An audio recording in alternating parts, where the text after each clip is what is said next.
All right. Welcome everyone to our weekly Golden Speakers Toastmasters meeting.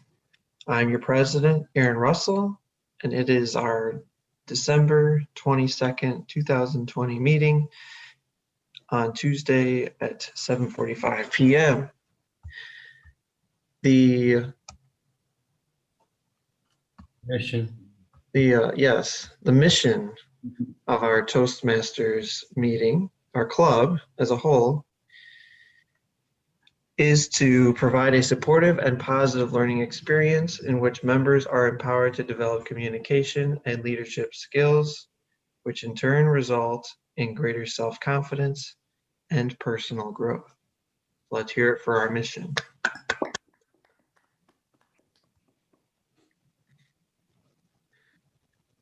Moving right along, we can get started with our meeting proper, with me passing it off to our Toastmaster for tonight, who is myself, Aaron Russell. I will take it away from here. We will start with our role players for tonight. The first being our timer, Jean Symington Craig. Jean, would you like to tell us about what you'll be doing for us tonight? Thank you, Mr. Toastmaster. Fellow Toastmasters, I'll be timing various portions of the meeting tonight and giving a report at the end. We do have a prepared speaker today, and his speech, as requested, is 7 to 9 minutes. So I will be showing the green card at 7 minutes, the yellow card at 8 minutes, in reverse order here, and the red card at 9 minutes, and then he'll have 30 seconds to finish up. I'll also be doing the table topics, which are 1 to 2 minute impromptu speeches. I'm just going to mention the colors because I'm having to flip through this so much. The green will be at 1 minute, the yellow will be at 1.5 minutes, and the red will be at 2 minutes, and then you have 30 seconds to finish up. Also, evaluations, we have 1 speech evaluation and 1 table topics evaluator. The speech evaluator will be 2 to 3 minutes. I'll do a green card at 2, a yellow at 2.5, and a red card at 3. And then there's 30 seconds. And with the table topics, we'll see how that is. Normally that's 2 to 3, that's the default. If we need to go 3 to 4, I'll do a green at 3, a yellow at 3.5, and a red at 4. I will give a report at the end of the meeting. Thank you, Jean. Next, we will hear from our grammarian, Dan Craig. Take it away, Dan. Mr. Toastmaster, fellow Toastmasters, my first role as grammarian is to give a word of the day, and one has just appeared. It's kind of wonderful. The word is reciprocal. It's an adjective meaning consisting or functioning as a return in kind. And the sentence, for an example, the 2 nations agreed to give reciprocal work rights to each other's citizens, thus facilitating the daily border crossings of workers from both countries. I'll keep track of how many times the members use that word during the meeting, and there's extra credit if you're the winner. The other thing that I do as grammarian is listen for uses of good language or uses of language that sound like they need a bit of correction. And I'll give my report at the end of the meeting. Thank you, Dan. Next, we will hear from our counter, Jean Symington Craig. Please tell us about your role, Jean. Hats. Thank you, Mr. Toastmaster. I'll be counting the filler words that we choose to use to mask our discomfort at spaces or pauses in our speaking language. Some of these are words, some of them are sounds. Words can be well, so, like, but you know, now, right? There's a number of them, and also repeats, things where you start a sentence again, like your brain has to catch up to your mouth. And also anything else that I see. There's also sounds that are used as fillers, such as just sounds that people use. I will be counting these. Low score is the ideal here, not a high score. And I will be giving a report at the end of the meeting. Thank you, Mr. Toastmaster. Thank you, Madam Accounter. We will also hear later on from our general evaluator, Bob Fogel, as well as a joke from the always humorous Art Atkinson.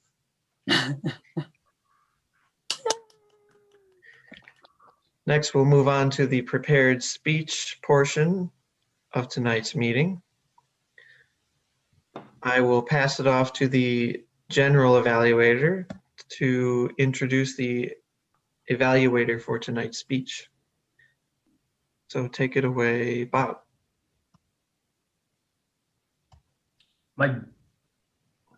I'm sorry, and I lost my train of thought there. I was staring at a light here.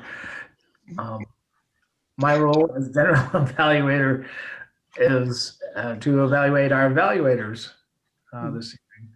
And with that, I'll pass it back. I'm sorry, I'm just not. To Toastmaster.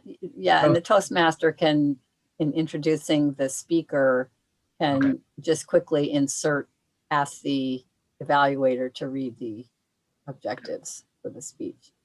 And all part of the introduction. So that would be back to Aaron. Back to Aaron. Yay. Back to Aaron. Toss that ball back to Aaron. Woo. Thank you, Mr. General Evaluator. I will be Dan's evaluator for his speech this evening. Dan is doing a research speech. The purpose of this speech is for the member to practice basic research methods and present a well-organized, well-rehearsed speech on any topic of the speaker's choosing. And now I will pass it off to myself as the Toastmaster to introduce tonight's speaker. Dan Craig has been a member of Golden Speakers since 2011.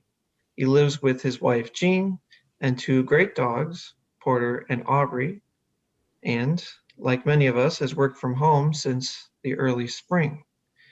Once upon a time, he was in the ocean snorkeling, which led to his fascination with coral reefs.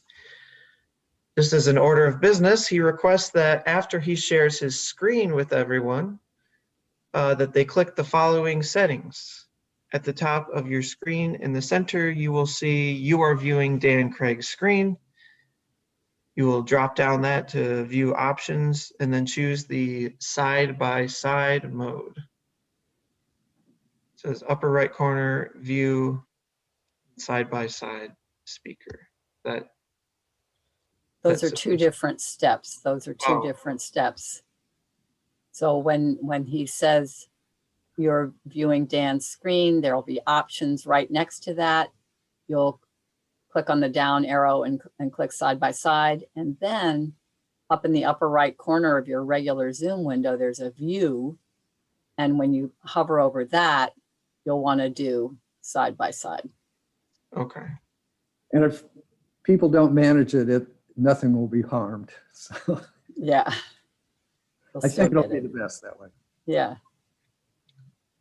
All right. Well, with that, I am pleased to introduce Dan Craig with his speech, Coral Reefs, Losing More Than You Know. Take it away, Dan.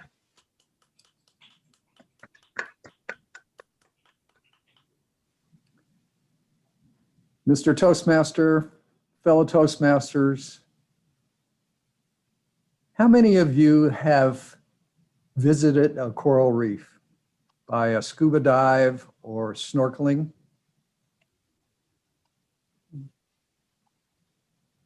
It looks like, yes, one. Well, then Bob, like me, you've experienced a really incredible exotic world with awe-inspiring beauty. It's really quite an experience. Tonight, I'm not going to be talking so much about the recreational aspects of coral reefs. And even though I'll touch on it, I'm not going to spend a lot of time on the challenges to coral reefs that are arising from global warming. Instead, I want to give a fuller picture of the problems that are arising as coral reefs are damaged and begin to disappear. There are biological problems, geological problems, and economic problems. We're citizens of an increasingly connected world, and it's worth our while to have a broader awareness of this big problem. But first, what exactly are coral reefs? A good overview can be seen in the video series, The Blue Planet, Season 1, Episode 3, narrated by David Attenborough. In it, he says that corals are colonies of anemone-like animals, polyps, some as small as grains of sand. Living inside the polyps are plant-like tissues, algae. By day, in the tropical sunshine, the algae provide the polyps with up to 90% of their nutrition.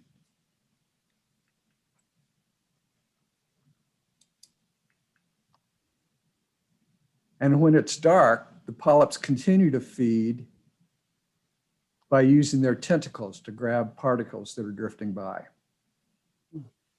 The polyps are also able to extract calcium carbonate from the seawater and build themselves a limestone housing.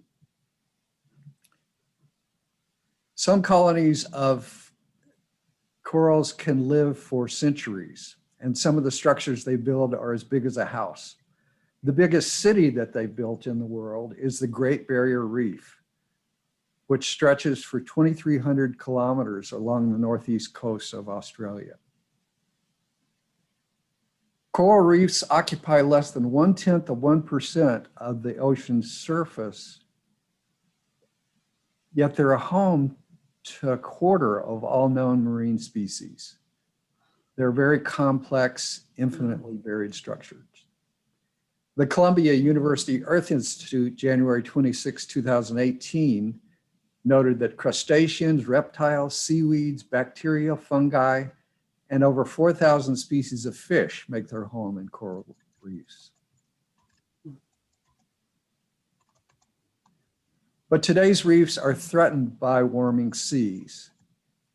If the temperature of the ocean rises by just 1 or 2 degrees and stays that way for only a couple of weeks, it can cause the corals to eject their algae. And when that happens, they lose the majority of their nutritional source. And if the warm seas continue for too long, the corals don't recover, and they experience what's called bleaching. The projections are grim, because if, for example, the Australia's Great Barrier Reef, on December 4th of this year, CBSnews.com reported the health status of Australia's Great Barrier Reef has officially declined from significant concern to critical for the first time. This is the most urgent designation by UNESCO, the UN Educational, Scientific, Cultural Organization. And that same report said the reef has lost half of its coral to climate change since 1995. This photo of the reef shows a large number of light-colored highlights.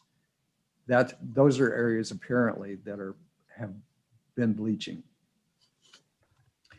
Now let's consider what can be lost in a broader sense when corals begin to die off. First, biological. If the foundational species of the reef, the corals, begin to die off, then the biodiversity of the entire reef is lost. Currently, the healthy reefs have as many as 1 million organisms in them. But if the corals disappear, the reefs are no longer there, just a small fraction of that symbiosis will continue on. It's difficult to know all the effects of a loss of biodiversity. But for example, the Earth Institute gives one example of medical research, because more than half of cancer drug studies involve marine organisms. On the topic of geological effects, we have to consider that the barrier reefs around the world serve as protection to the shorelines during tropical storms. They prevent erosion, and they also form a barrier when sea levels begin to rise. But if the corals die off, their limestone skeletons will eventually collapse and those barriers will be lost. National Geographic, June 23, 2017, quoted Ruth Gates, director of the Hawaii Institute of Marine Biology. She said the lack of coastal protection as the reef collapses and subsequent land erosion will make some places unlivable and people will have to move. And that's not even mentioning the collapse of reef-related tourism. This brings in the consideration of the economic effects. Science, June 4th, 2020 said an estimated 500 million people earn their livelihoods from the fishing stocks and tourism opportunities reefs provide. National Geographic, August 2018 said regarding the Great Barrier Reef, the reef contributes more than $3 billion annually to Australia's economy. The Earth Institute noted, with the global economic value of $375 billion a year, coral reefs provide food and resources for people in over 100 countries and territories. In their article in the Bioscience magazine, March 2007, Donner and Potrero wrote, 655 million people, or approximately 10% of the world's population, live within 100 kilometers of coral reefs. This includes small island developing states in the Pacific and the Caribbean, and large Southeast Asian nations such as Indonesia and the Philippines, where many communities are directly dependent on reef resources.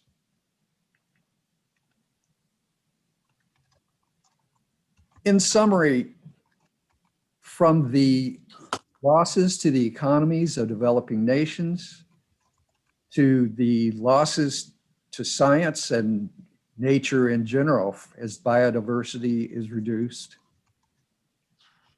to the geological effects of having the barriers to erosion disappear as the reefs collapse. The loss of the coral reefs is really a very complex situation. In the news today, we hear quite a bit about how global warming is leading to the reduction, the loss of our coral reefs. This is true, but as citizens of our increasingly shrinking world, we should be aware that the problem of coral reefs disappearing is really quite complex. It's more complex than the loss of beautiful places to go for a nice dive. Mr. Toastmaster. Good.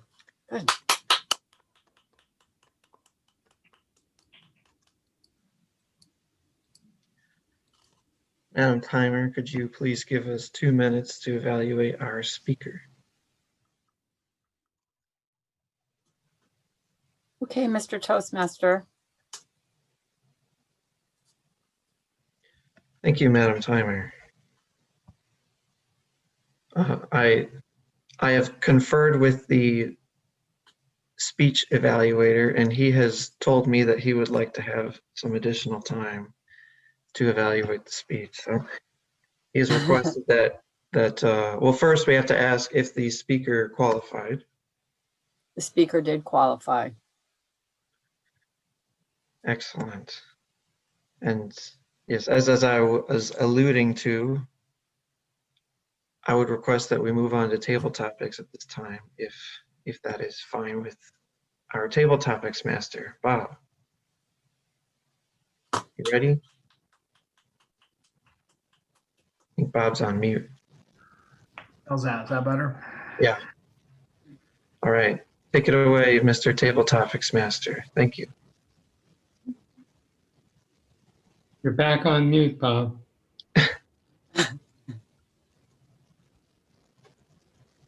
Okay. There we go. This evening, I had 7 questions with a mystery floater, but since we're down to just the 4, maybe I'll just do 2 each. Who would like to be my first runner-up on this evening's table topics? And Oh, Art's the evaluator, right? Okay. Art raising his hand. Mhm. Art, 1 through 8, what would you like? 1. Okay. Oh. Are you able to continue in a relationship when offended, or are you able to overlook it? Mm.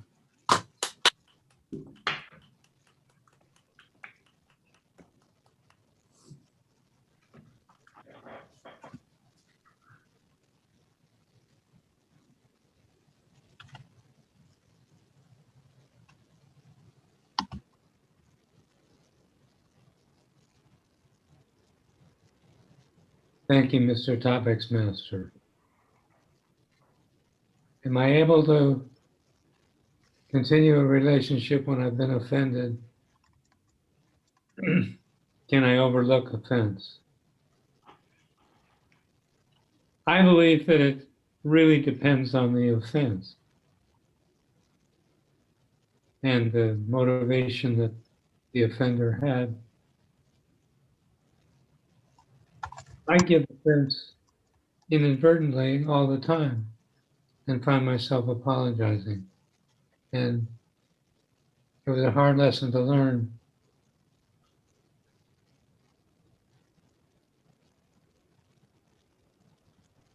There are offenses that I imagine I would have very, very great difficulty overlooking and would not choose to continue the relationship. But I think the key issue is, do I have thin skin and am I easily offended? Or do I have thick skin gained by a process of self-reflection? Thick skin that prevents me from taking offense where none is really seriously intended. So I do believe I can continue relationships after an offense. Thank you for the question. Good job, Art. Thank you, Art. Who would like to go next? Jean? Mhm. Jean, we have 2 through 7, 2 through 8, excuse me. What would you like to shoot for? I am going to do 5 things at once now. Does anybody want to time me just to take that off of me? Knowing that I'll probably cheat if I can do Don't that. do it. I don't have any cards, but I'll just say the color. okay. Bob, how about 2? 2. Okay. Do you think money is a good way to redeem a wrong?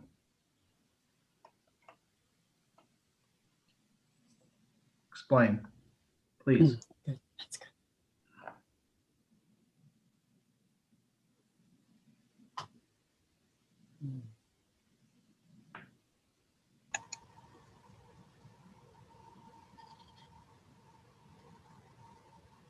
Thank you, Mr. Table Topics Master, fellow Toastmasters.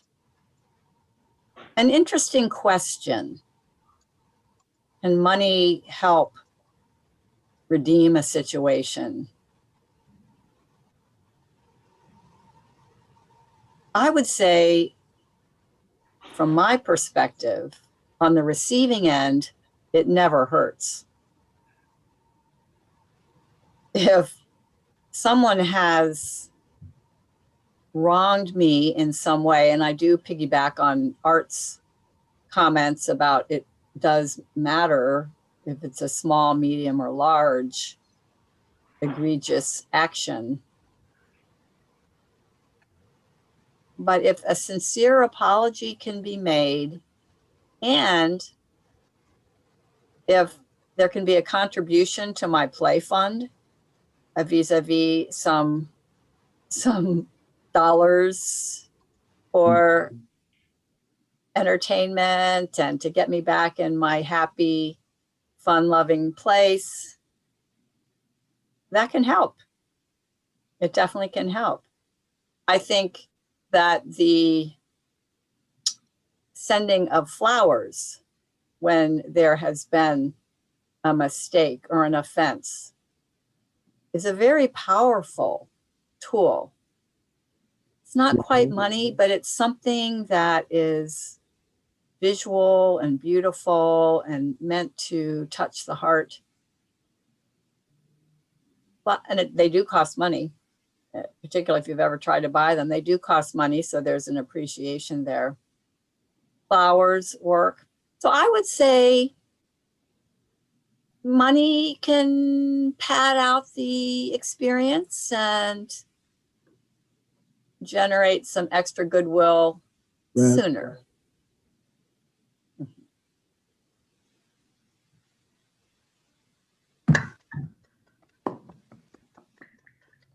Thank you, Jean.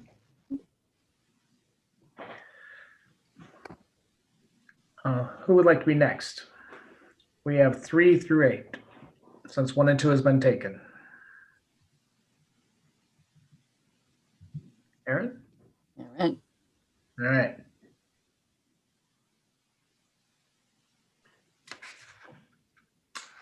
Aaron, what number would,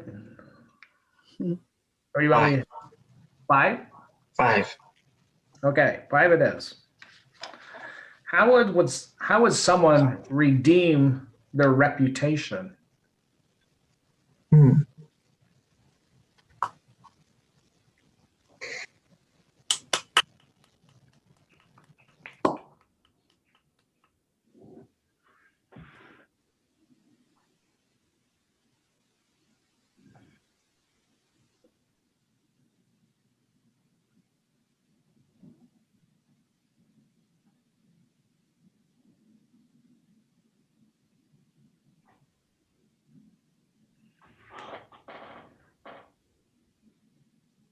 Thank you for the question, Mr. Topics Master.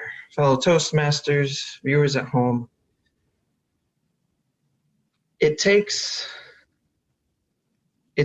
a lot to redeem yourself when you've wronged someone, when you've built a reputation for having a certain attitude or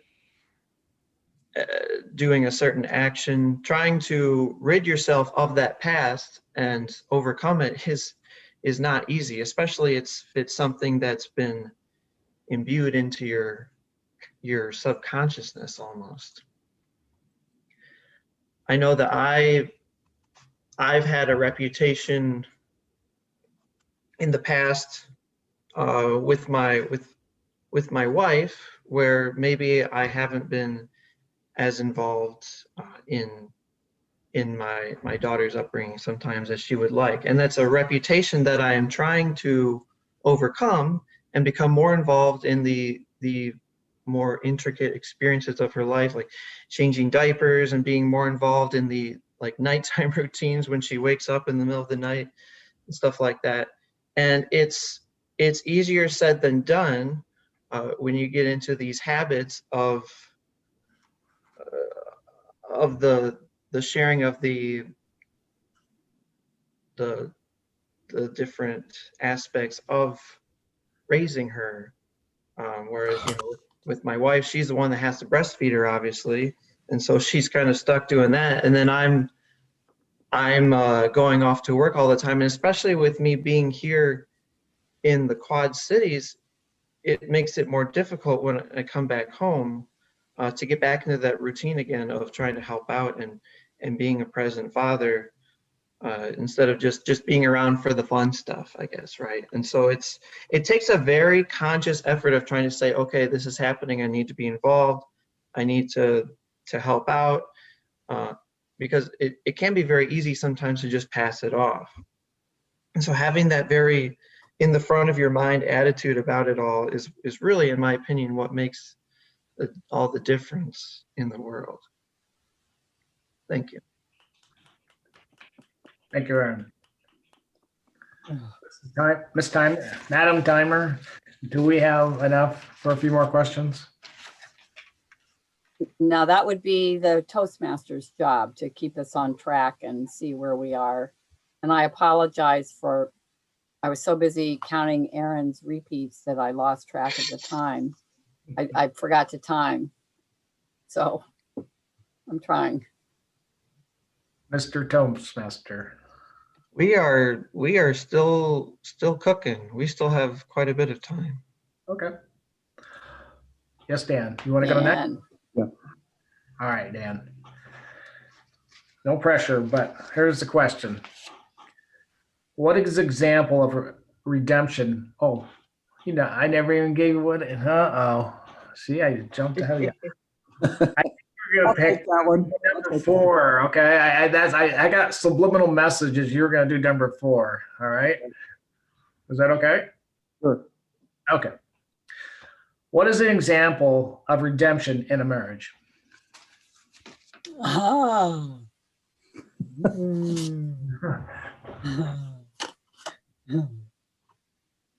Talk about the hot seat.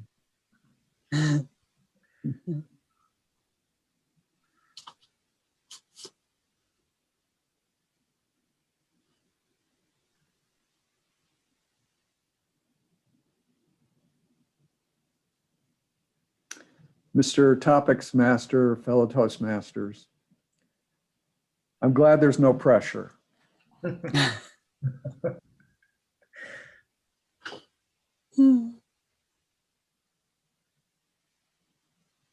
I think that we've all experienced in a marriage that two people are trying to pull together to create something, to have a good relationship, but they are individuals. And sometimes they have different desires, different angles on things they prefer to pursue or things they just prefer. And that can lead to some conflict. What I've found for myself, and I hesitate to say this in present company, but I'll go ahead and say it anyway. The biggest challenge is actually deciding to give up that feeling of, this is what I should have. This, what she wants is not right. What I want is right. This is what I should have. The biggest challenge is just being able to back off of that just a little bit. Sometimes we feel so entitled that we don't want to continue on with the reciprocal nature of our relationship. But I find even large and small situations, for me, the key is that if I can back off just a little bit and say somehow, I'm sorry that I hurt your feelings, then I've made it over the peak. That's the biggest deal. Even if I'm not really feeling completely calm about it, even if I'm just feeling a little bit, that I just need to make some effort from my side in order to redeem myself. That's the key for me, just to be able to say that, and everything lightens up and becomes better. Thanks for the question. Thank you, Dan. Well, we have questions 3 through 6 and 7. Someone else like to give a shot?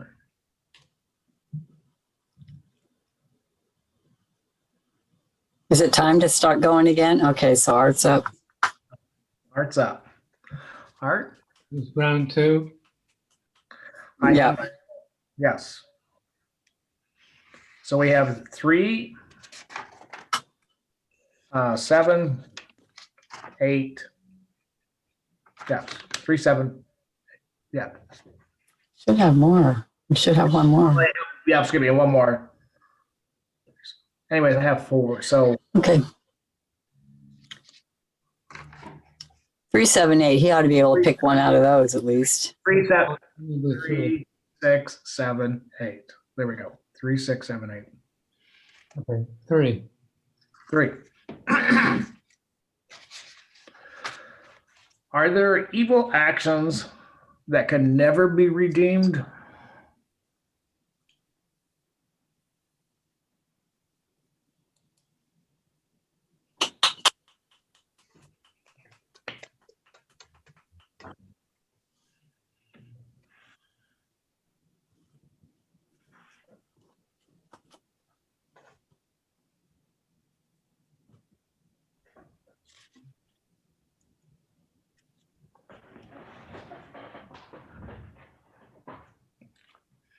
Thank you for the question, Mr. Topics Master.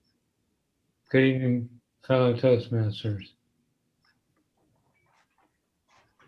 What comes to mind is a quip that Jim Rohn used in a lecture. God says, vengeance is mine, all mine. And Jim's observation was, no wonder God wants it. It feels so good.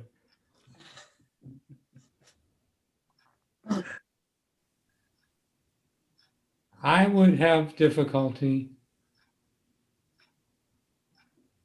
forgiving certain really evil acts. I don't know that I could possibly get over the Holocaust if I'd been a victim directly of the Holocaust. And yet there are people who have become big enough to do even that. The intentional slaughtering of millions of people seems like unforgivable sin. And there's enough of a fighter in me to want to retaliate, reciprocal action. But that doesn't improve the situation any. So I am praying that I don't get forced into that situation and have to face it. Thank you for the question. Thank you. Good questions here. Oh my God. I'm totally. Oh, Aaron? One more. let's see, Yeah, let's see. I can go. Art. Oh, can I just ask a quick question? We had Art, Jean, Aaron, and then we had Dan. And then we had Art. And now we're doing Aaron again. Yes.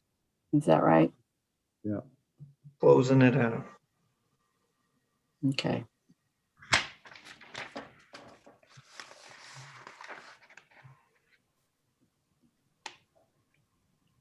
Aaron? 6, 7, or 8? Lucky number 7. 7. Okay. Have you ever screwed up big time and someone else took the fall for you? Mm.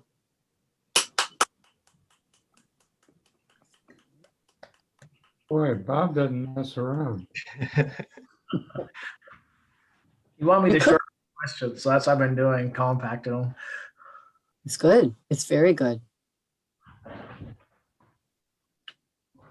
You might want to also just say, tell us what happened. Oh, or explain. because otherwise he can say yes, and then he's answered the question. But yeah, Please elaborate, Aaron. yeah, exactly. Mhm. Yes, thank you for the question. Fellow Toastmasters, Master Table Topics Master, viewers at home. Yes, this has happened to me before. When I was in 5th grade, I was quite the troublemaker back then. I was one of those kids that did good in school, but I also got really bored really easily because I didn't find it challenging, so I'd find ways to amuse myself. And during one afternoon in 5th grade, I had finished the assignment we were working on early. And so a friend of mine who had also finished his assignment early, we grabbed one of the unfortunate kids who was bullied quite often. We grabbed his assignment notebook, which was the notebook that kept all of your assignments, and your parents had to sign it to say that they agreed with all the assignments that you had and they understood what they were, hold some sense of accountability. We took that notebook from him and we started playing keep away with it. Yes, I'm not entirely proud of what I did. And it gets worse because we were playing keep away with it. And then of course the student who we took it from was trying to grab it back from us. And then the teacher saw the situation and assumed that he was trying to take something from us. And so he said, "Sit down." And he blamed him for the whole situation, thinking that he was trying to steal something from us. And then me and the other student kind of looked at each other. We didn't, right away, our instinct was to just kind of not say anything and just let it be. And then I sat there and I thought about it for a little bit, and I thought, the little angel on the side of my shoulder was saying, "Hey, you can't let that one go by." So I called my buddy up and I went up to the teacher and I said, "Look, he wasn't doing anything wrong. We were the ones that were screwing up. We took that assignment notebook from him and he was just trying to get it back." And then I remember the teacher stood up in front of the entire class and said that he wasn't going to punish us because of the fact that we had actually confessed to the crime. Obviously he took the punishment away from the other student and thanked us for telling the truth. So definitely learned something that day. Thank you.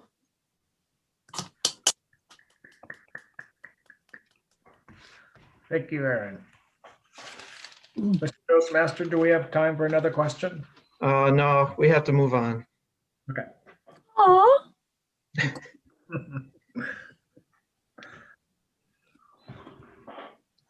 So Madam Timer, did which speakers qualified? Let me see there. Oh.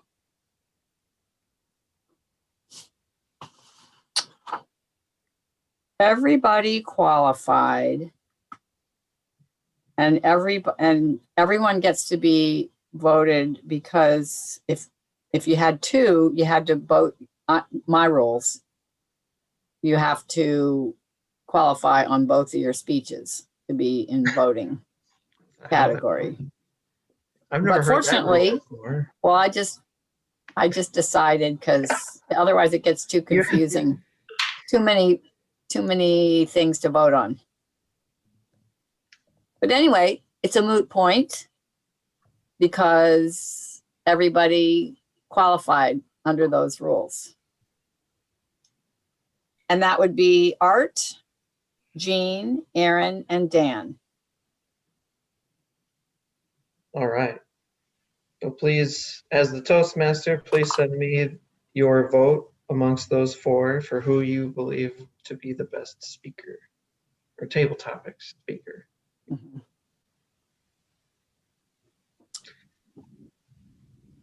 Okay. Now the question is, do we do table topics evaluations or do we do the speech evaluation? What have we been doing? I would say, Is the table topics evaluator ready to go? That's usually easier to do because you're just doing it on the Okay. run. But Art, are you ready or do you want more time? I can go. I can be And then ready. we can, yeah, okay. Thank you, Art. So with that, I'd like to call on our table topics evaluator, Art Atkinson. Thank you, Mr. Toastmaster. Fellow Toastmasters, I want to compliment the Table Topics Master for really powerful, no-nonsense questions around the topic of redemption and transgressions against propriety. I went first and I don't have any observations about what I did. I'm not sure I can even remember. Jean went second.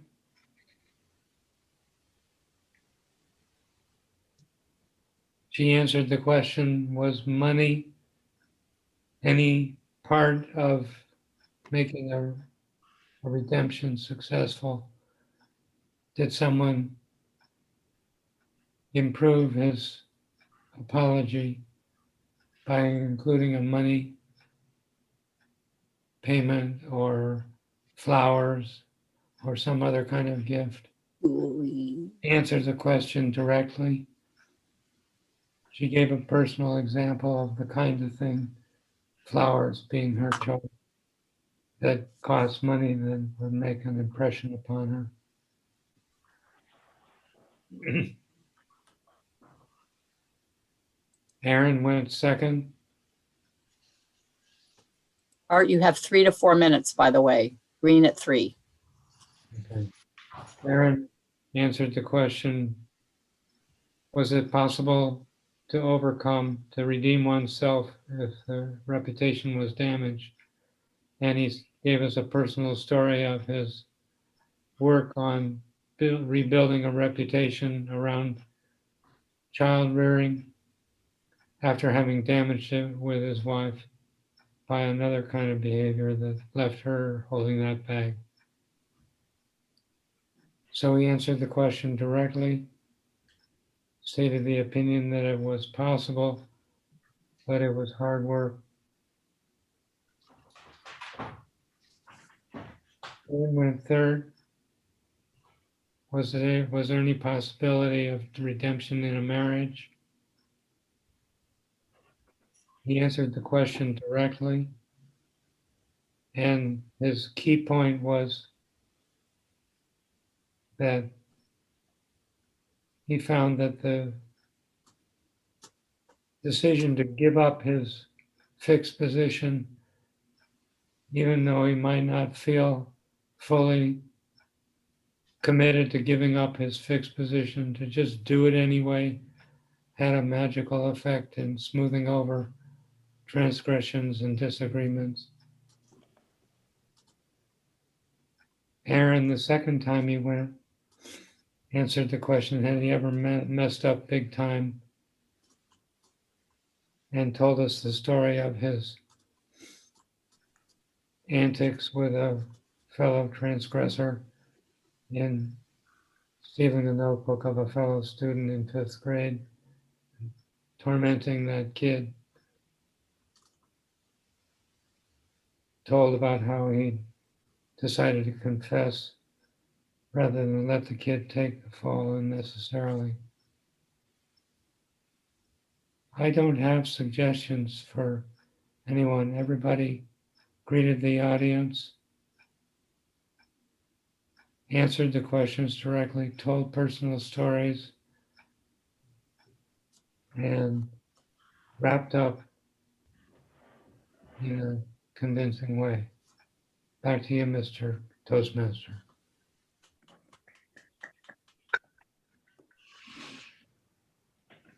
Thank you, Art.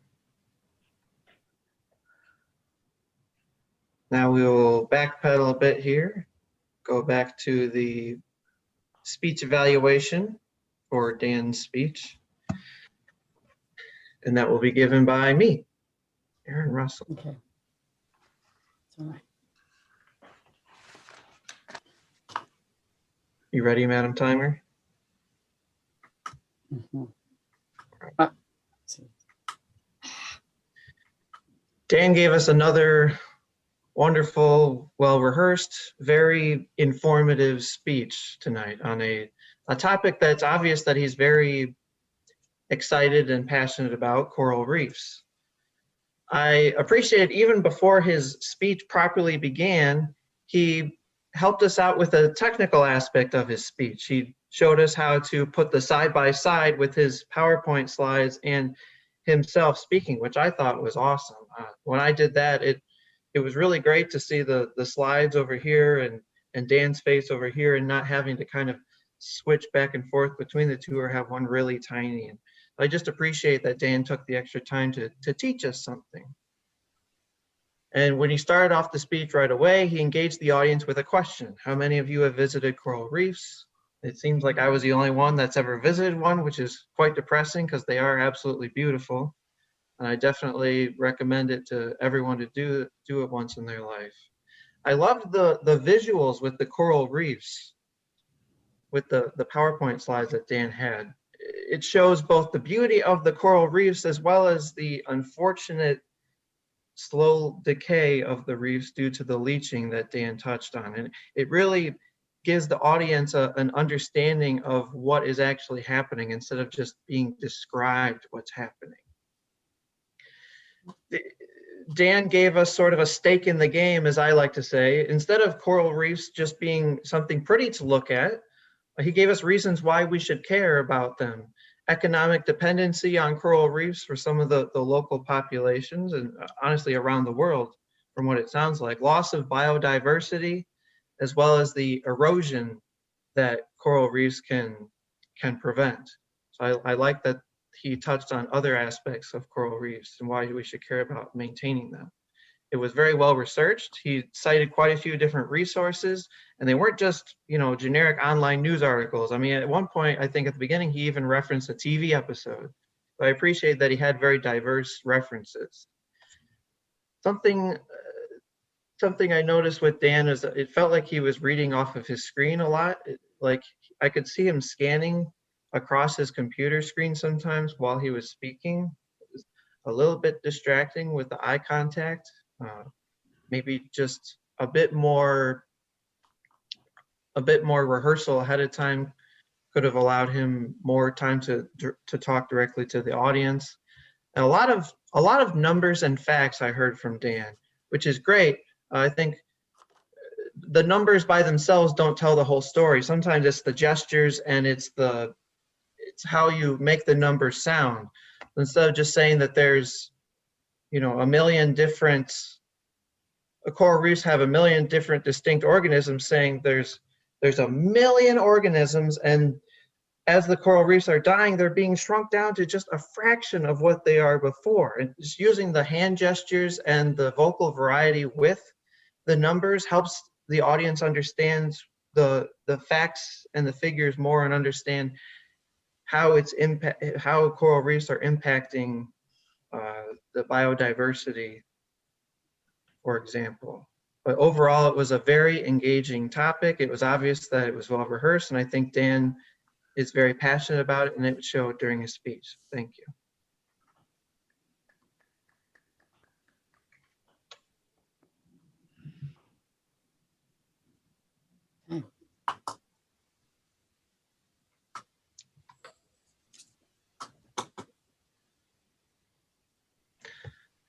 With that, now we will move on to the reports section.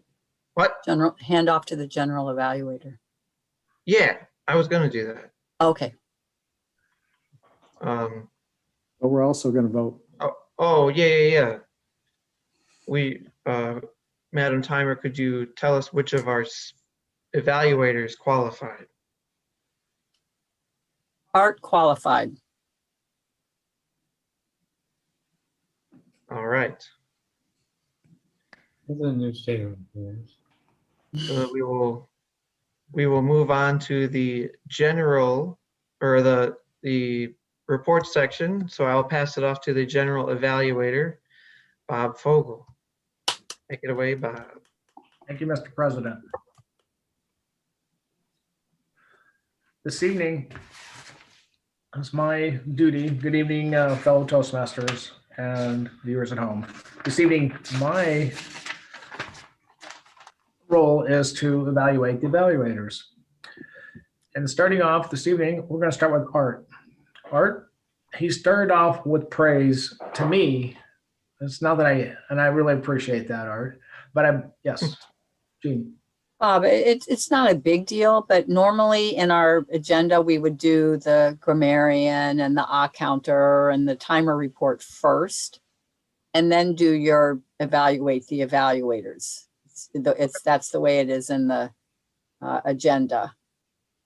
Okay. So if you, yeah, that's our sequence. And you can Let me roll my thing down here. hold that thought.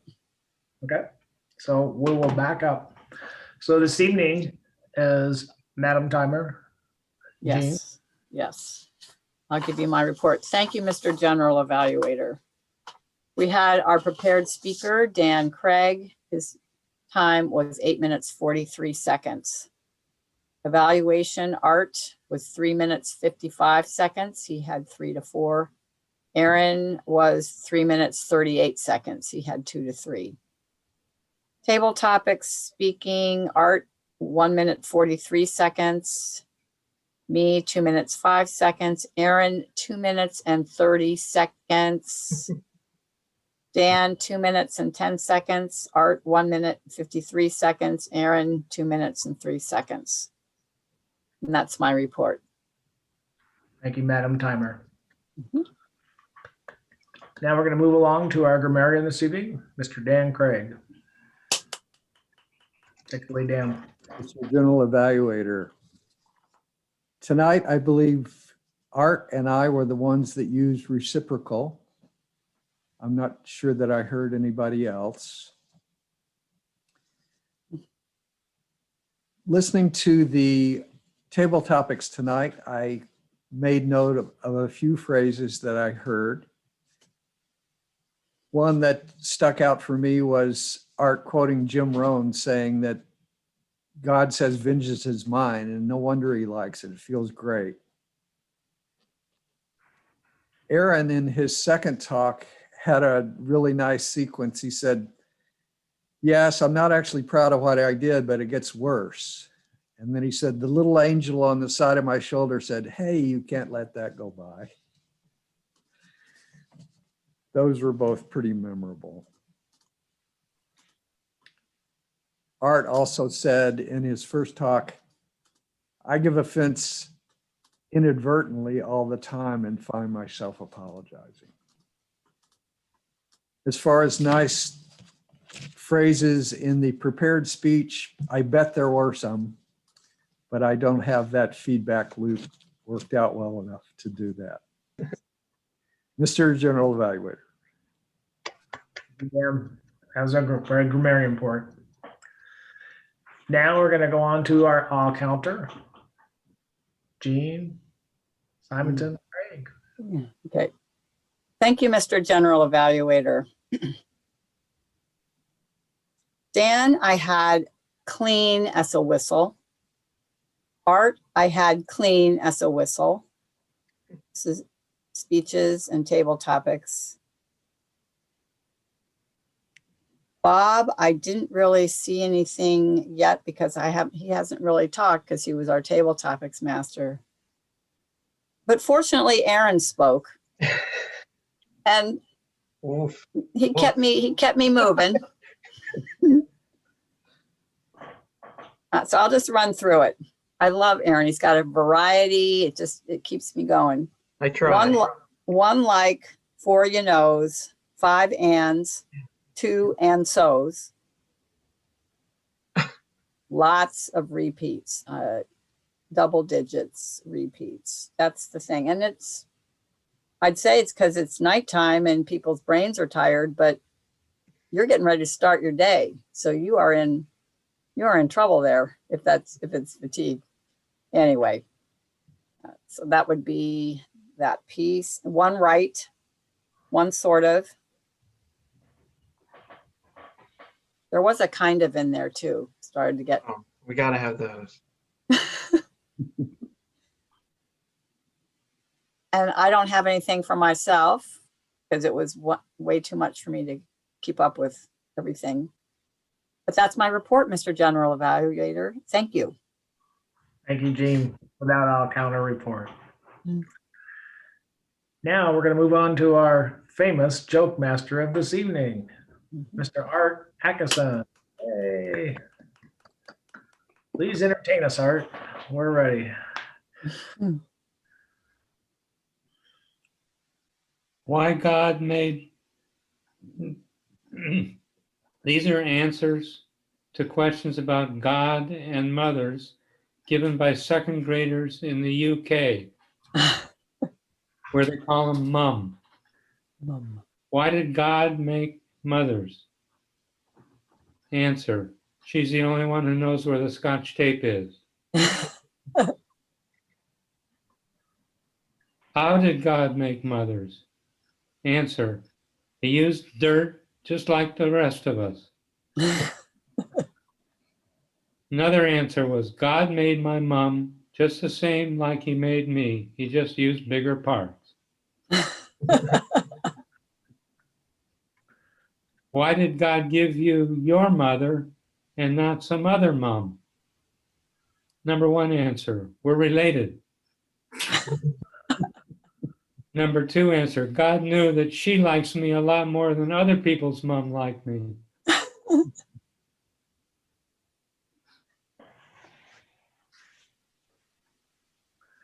What did mom need to know about dad before she married him? Answer number one, his last name.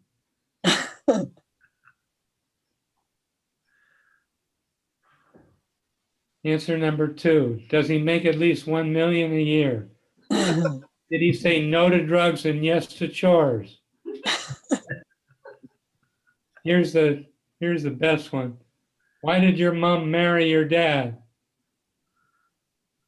The answer was, I don't know. My grandma says mom didn't have her thinking cap on.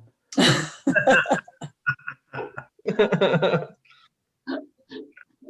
the boss of your house? Mom doesn't want to be the boss, but she has to because dad's such an idiot. Who's the boss? Mom. You can tell by room inspection. She can see stuff under the bed.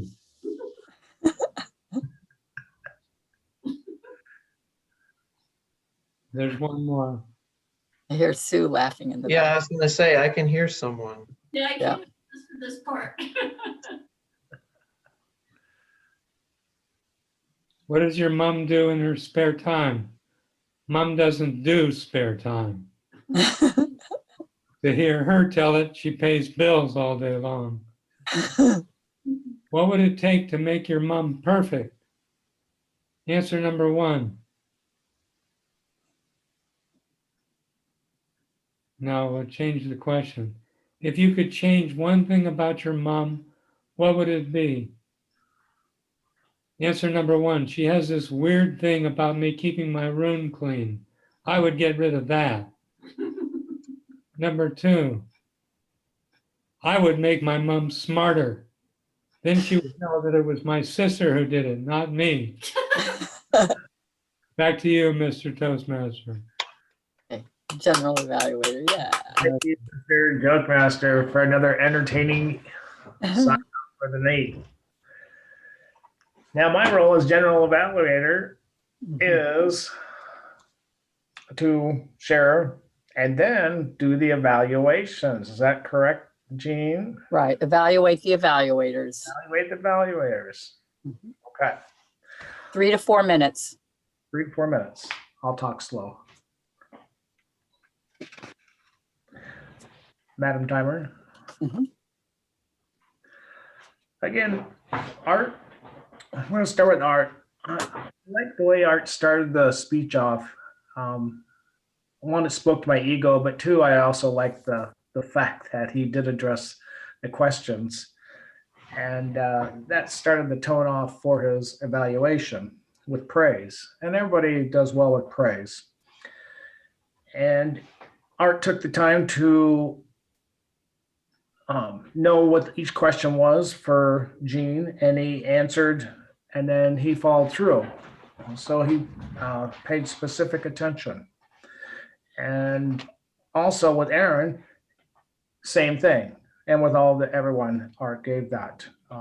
He found out that Aaron he pointed out that Aaron was hard work, and he found the key points in his message.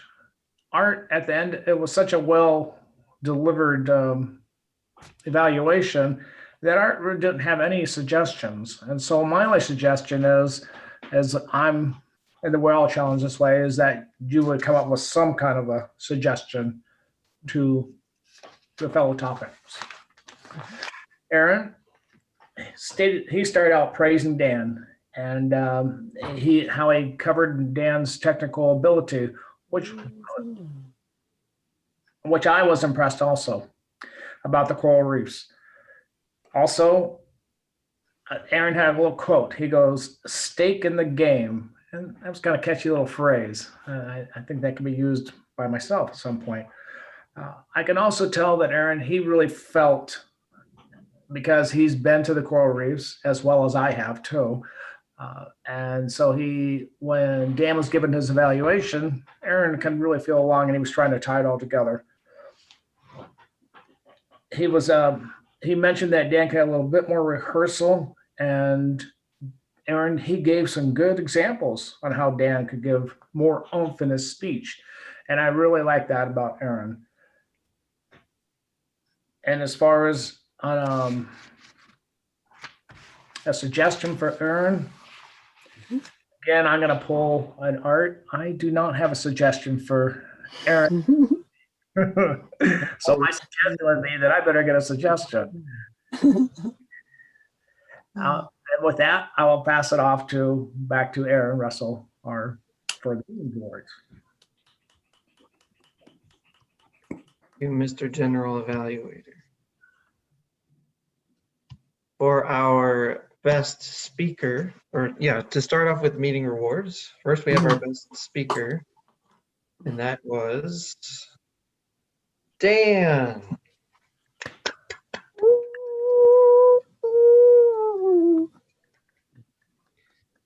Then we have our best evaluator, which was Art. Yay. Yay. And lastly, our best table topics speaker was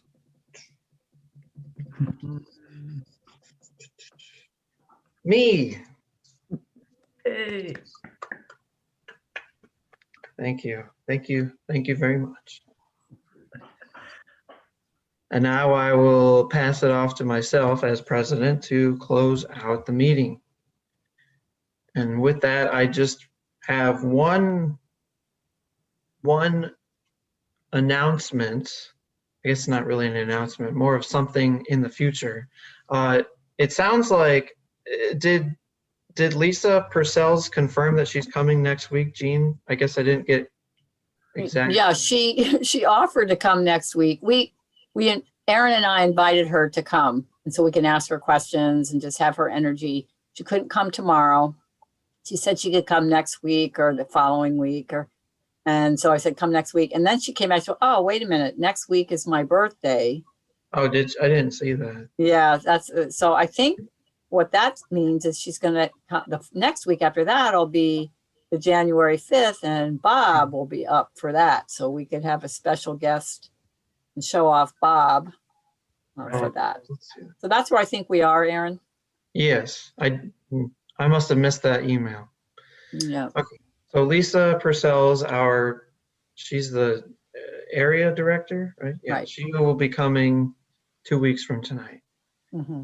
And she will be hopefully talking to us a bit about contests, which contest season is coming up. At this point, I don't think we know what one of our contests is. We know obviously that one of the contests is going to be the international speech, because that's what it is every year. And that's, for those that don't know, that's the speeches that we were watching at the international level, where we were critiquing those speeches that were given virtually. Yeah, so that's every year. And then there's always one other speech. Like last time it was the tall tale speech, which I won. So, and Was that just that year? Oh, yeah, so we didn't yeah, have, because last year we didn't have one, right? Everything got canceled. well, what happened this year in August? There was There those are remember. the speeches we were watching. We were watching That was the international speech. right, but I mean, was there another? that was from last. Oh, that's right. Right, so That's right. that's all the way from last January. Those were those, you know what I mean? No, they held the international speech, but they didn't, I don't Yeah. know what the other one was supposed to be. I think it was supposed to be an evaluation contest. And Remember? we Because I didn't think have, you were going to do it. well, anyway, All so right, well, so we're gonna it could figure be, it out. it could be an evaluation contest, a table topics contest, a humorous speech contest. I think those are, Mhm. and then the tall Mhm. tales, they just did that. So I'm sure they're not going to do it again. Mhm. But those are the 4 that I know of. And the So, inspirational is 5 to 7 minutes. yes. And so for people who are interested in doing that kind of thing, I would encourage you to start thinking about ideas, start thinking about, maybe even writing a rough draft, because, it'll come up before you know it, and you'll be competing with other people in the club and the area and the division and then the district. Yes, Jean. And I believe if Pathways is the only program you've been in, we got that clarified last time that you have to have completed at least level 2. That's right. And fortunately, everybody except for Dan and me, but we've done stuff in the traditional program, but everyone's completed everyone's- level 2. Everyone's qualified. So Bob, you're able to compete if you want and really get into it. And It's Carmen, it's technically, I get the goal is to kind of be inspirational and to give kind of an inspiring message, something that the audience can grab onto and relate to. But it's pretty open. You can take it any way you want it. That's kind of the general guideline. So be thinking about that. And that's the only announcement that I have. Thank you all for another successful meeting. Yes, Bob. My question is, should we be like your thing you did on stage and the videos we watched earlier? They were in a room with more of a camera type situation. Yeah. Should we practice in that? yes, it's going to be remote. Okay. So it will be using that Zoom format. Good question. Really good question. Yes. Yeah. And Okay. go ahead. We can finish this. Is it something you need to say before we end the meeting? No, I can say it after the meeting. With that, thank you guys very much for another successful meeting. We will see you all next week, where I will be giving my speech. Mhm. Look forward to that.